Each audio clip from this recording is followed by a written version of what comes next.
منذ اولاد د الله جل شانه د طرف نه یو ډیر لوی نعمت او ډیر لوی انعام دی. د هغوی په پیدایش باندې خوشحالي وکړئ، یو بل ته مبارکباد ورکړئ او د خیر او برکت په دعاګانو سره استقبال وکړئ. د الله تعالی شکر ادا کړئ چې الله تعالی د یو بنده د فرفرش کولو توفیق درکو او دا موقع درکړه چې ته د خپل ځان نه رستو د دین او دنیا یو جانشین پرېږدي.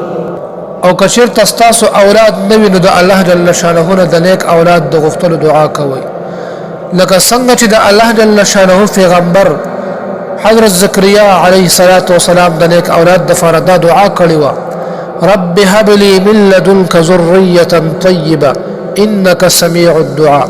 ای زما رب ما وبخه د خپل رب نه پاک اولاد راکا، بشک ته دعا قبلونکې. عزتمندو د اولاد په پیدایش سره تاسو زړه متنګوي.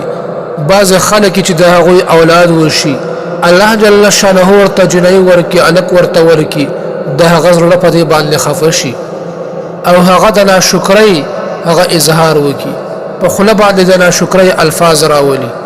بعض خلک د محترمو چې کله د هغوی اولاد وشي هغوی هغه اولاد ضایع کی یا د حمل په شکل کې هغه وغورځي واپس.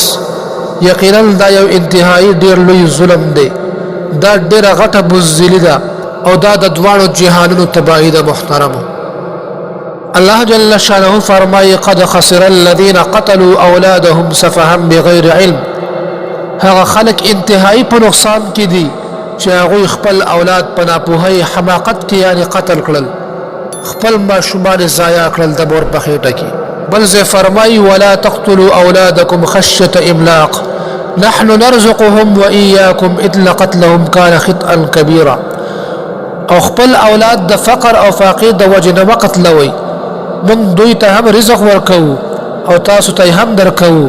حقیقت دا دی چې اولاد قتلول ډیره لویه ګناه ده. محترمو، یو ځل یو صحابي تپوس وکړو: ای د الله رسول صلی الله علیه وسلم د ټولو نه لویه ګناه کومه یوه ده؟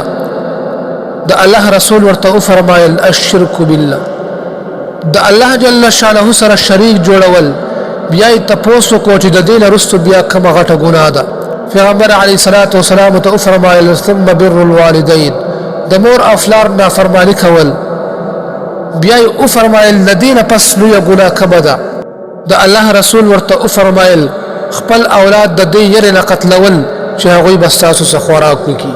دې وجې نه محترمو، د مور په خېټه کې اولاد هغه د حمل په شکل کې ضایع کول دا انتهایی ظلم دی. محترمو، بل محترمو، کله چې د ولادت په وخت کې ماشوم پیدا کیږي د هغې خواته آیات الکرسي لوستل او د سورة الاعراف تلاوت کول.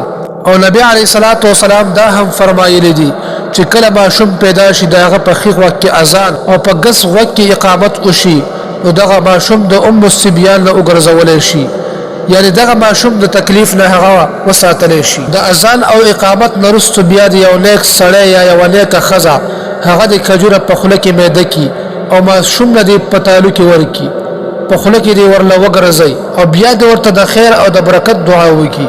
حضرت عائشه رضی الله عنها فرمایي چې نبی کریم صلی الله علیه وسلم ته به خواته ماشومان راوستلی شو، نبی کریم صلی الله علیه وسلم به ورته کجوره په خوله کې میده کړله او ور به یې کړله.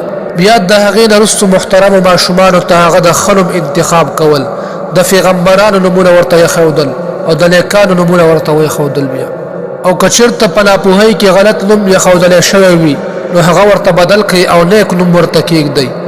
او بیا په اومه ورځ چې کوم دی د هغه عقیقه وکړئ.